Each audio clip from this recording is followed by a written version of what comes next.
So I finally worked out why this is actually so dreadful. It reminds me, of course, immediately of Villa Park. So my mind sort of thinks at the sort of top of the stadium where we'd sit, and if you imagine the West Midlands Serious Crime Squad is sitting in front of you, and you're having to deal with an Irish criminal defence solicitor in the freezing cold, watching a game you have no interest in while the city decays. So that was your Saturday for most of your life, out of loyalty to your family. So the old man was given up on roughly about sort of the age of 9, in sort of phimotic sense, but since you sort of took pity on him, you did sort of go along with his hobbies and watch this odd performance every Saturday, but never really got it because I was very, very violent, obviously, and was thinking about war and had to be in Sequel's little tosser to deal with his law firm. But now he's dead, we don't have to. So we can sort of sit here and lament Fred not being viewable, because again, if you've actually been bothering to follow the witness statements, actually getting phimotic energy from stuff like that affects your witness statements. So if you think I'm pretty aggressive now, well, these people are still hiding. So even with this thing totally surrounded in a ring of steel, there's presumably police all over the place. This is going to be a site for the British Air Force to come in an age of drone warfare. Then you've got to be pretty ethical to get into a fist fight up here, basically, put it that way. And I don't immediately see any of these people here as they've been given various chances to do. They still must be coming here to obviously discuss criminal proceedings in Birmingham. But again, it is between here and the building down there, and I don't see them in there either on Sunday. It's particularly pleasant when compared to Birmingham. The sort of standard of thought and communication is of a better quality, and you know it's of better quality because it actually sort of helps, because it opens up your brain. You can make better inferences and continue to fight them again on next day. And they are running their entire thing on a fake bureaucrat sending silly messages. So unless these women can be found interviewed under caution or just stuck a camera in their face, there is no particular reason for anybody in the country not to think that John Cotton's housing project should be condemned, that various members should be prosecuted under the serious misconduct policy. I mean, you look at the post office scandal to the nth degree. So I don't know how many sub-postmasters went to prison because of the Horizon or whatever it was database, with the current Lib Dem leader obviously bouncing around to distract from his own corruption. But in Birmingham, we've never tolerated corruption. The only reason we've had to not go as hard as we wanted to, because Helen said back off. If an expert I respect says, here's a course of action following my strategy you haven't thought through, then okay, fine. And having done that and carried on, we see why. So the chain of inferences branches out.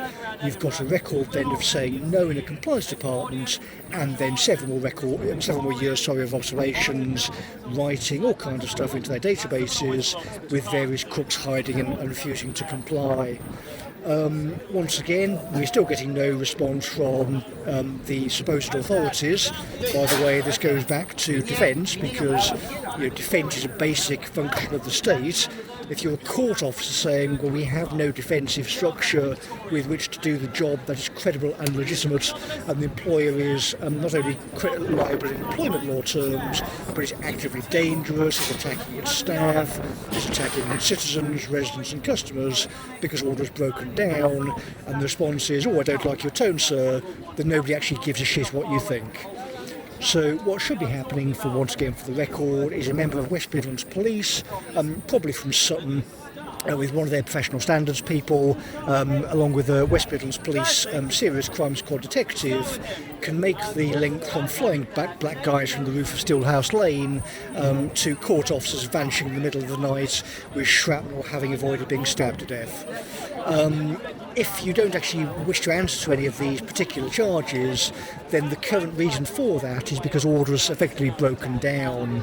Because they can play with the technology and not actually do their job and hide, there is no possible way to receive justice, because the only way you could do it is within a safe location.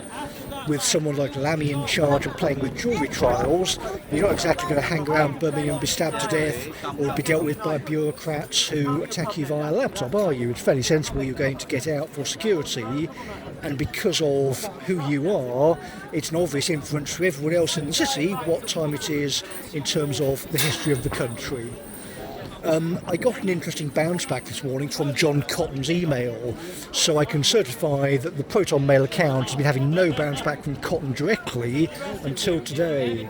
So if anyone could find John Cotton and work out what's changed after him going beyond the law, I'd be interested, because it doesn't seem like anybody in the British legal profession can assist me with proceedings. When I say assist me with proceedings, I mean another adult man will need to take witness statements from me within databases, put them through not possession proceedings, or various types of proceedings on my behalf in an honest manner. If you can't find anyone in McGrath & Co to do that, they'll have to explain why that is, why they haven't been doing it since November, and who else in the profession can do the job. If nobody else can do the job, they should be assisting some kind of forward pathway so we can put criminals in jail so we can do the job in future. You can avoid that conversation today, tomorrow, the day after, but at some point the current head of West Midlands Police will need to stop apologising and explain why he's, behaving in this manner, given the sort of nature of the job and the nature of the police. Tomorrow, people in that city are going to be violently assaulted, potentially pulled from their homes by people who are saying they have legitimate authority. I'm saying explicitly, in many cases, they do not.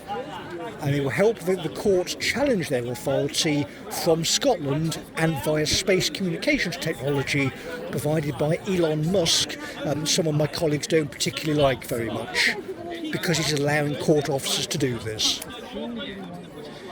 The good thing about living in Britain is if you're not dishonest, you can kill people with your voice. You go through legitimate pathways to do such a thing, including parliamentary democracy, but when we've got an actual proper route to get a death penalty referendum, that is actually on the horizon. This is an actual proposal by a sitting member of Parliament. So if there's sufficient will and sufficient representation, and Birmingham gets converted into a giant global prison with John Cotton at the centre of it, then the McGraths would die happy.